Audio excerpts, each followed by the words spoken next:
Bonjour tout le monde. Alors aujourd'hui, je vous propose de nous intéresser à ce concept assez particulier de privilège féminin, notamment pour ce qui touche à la sexualité. Parce qu'en effet, je pense qu'on a tous entendu à un moment ou à un autre cette idée selon laquelle tout de même les femmes sont privilégiées puisque l'accès à la sexualité leur est plus facile qu'aux hommes.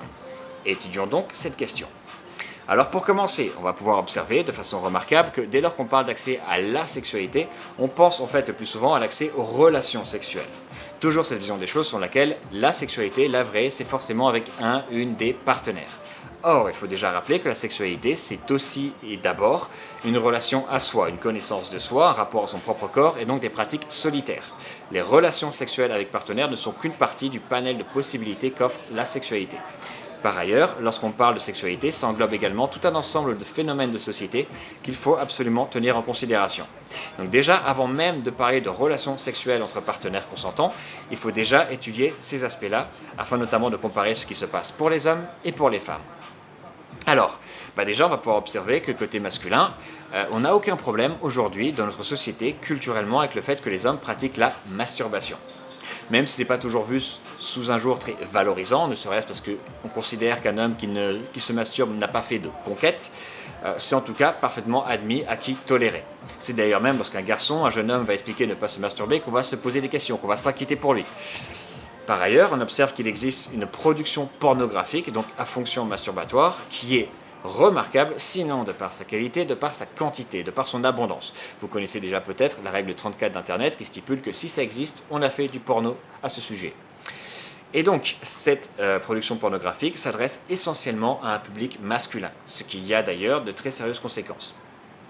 Donc dans un tel contexte, avec une telle production pornographique qui s'adresse aux hommes essentiellement, c'est très difficile de nier que la sexualité autonome masculine, la masturbation des hommes, soit acquise, admise socialement.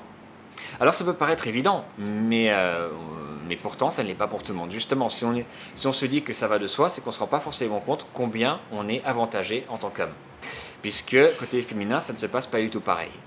On a un regard social qui est beaucoup plus sévère en ce qui concerne les femmes que les hommes, et il y a un tabou qui est beaucoup plus fort sur cette question concernant les femmes que les hommes. Et puis par ailleurs, on va pouvoir se rendre compte qu'une assez nette proportion de femmes, encore aujourd'hui, ne se masturbent pas. Et ce n'est pas forcément qu'on a là des personnes qui ont fait le choix conscient, délibéré de s'abstenir. On a parfois des personnes qui sont simplement ignorantes des possibilités que leur propre corps peut leur apporter. Et donc, pour expliquer une situation telle que celle-ci, qui est quand même assez surréaliste, il faut s'intéresser à la façon dont notre culture, notre société s'est comportée et se comporte encore aujourd'hui vis-à-vis du clitoris. Alors le clitoris, c'est un organe qu'on connaît depuis très longtemps, on sait précisément ce à quoi il sert, nommément procurer du plaisir aux femmes, c'est d'ailleurs sa seule fonction, et c'est précisément parce qu'on sait ce à quoi il sert qu'on s'est appliqué méthodiquement à maintenir les femmes maintenir le public, mais notamment féminin, dans l'ignorance, la méconnaissance de cet organe. Puisque les médecins, les académiciens, les universitaires étaient à un moment donné uniquement des hommes, puis par la suite, dans une écrasante majorité, des hommes.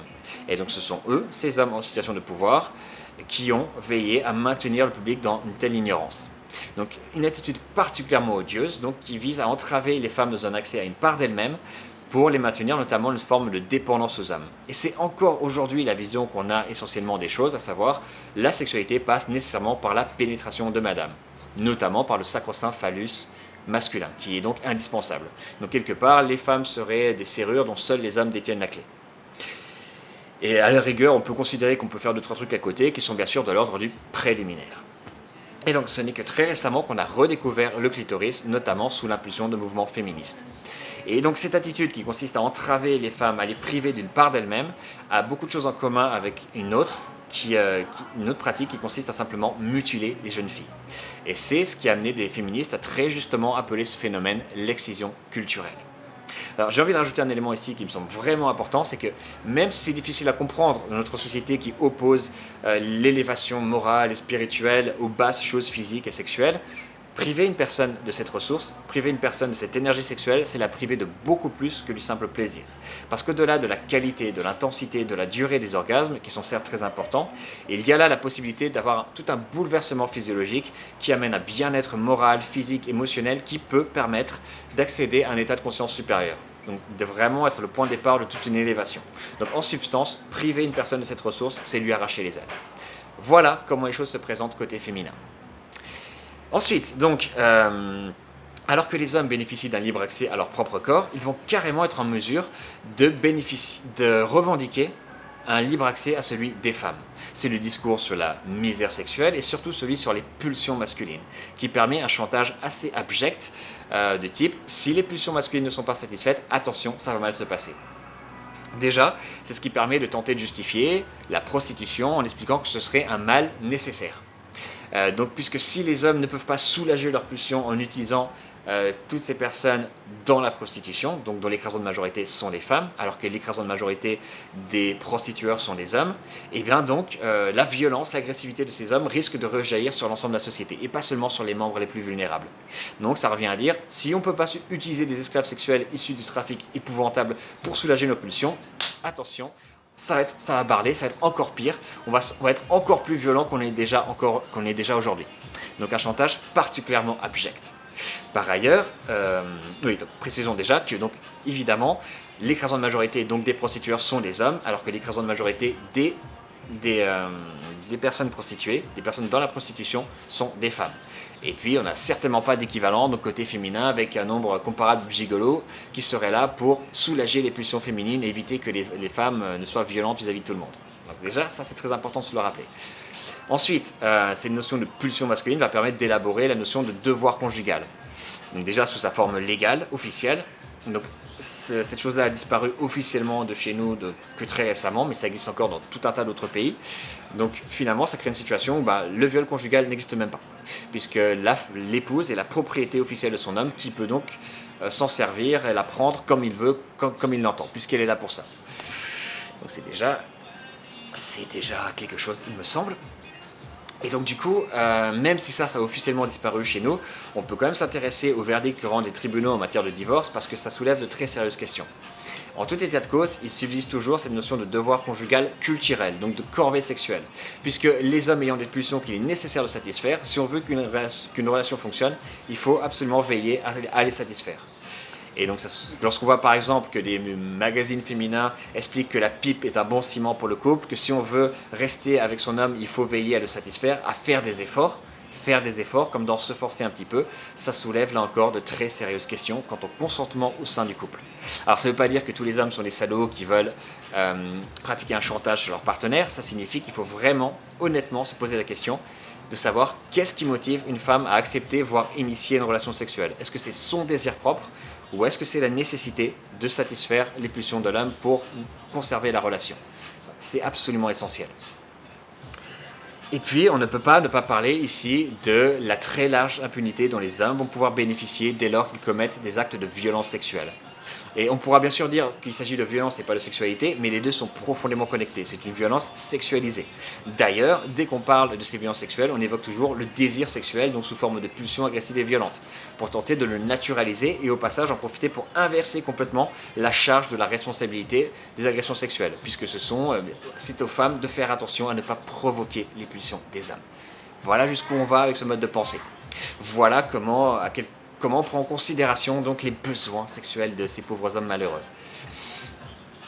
À côté de ça, donc côté féminin, lorsque les femmes veulent avoir des relations pour le compte parfaitement consenties, avec des partenaires donc absolument consentants et enthousiastes, là pour le compte on va considérer que c'est parfaitement amoral et inacceptable.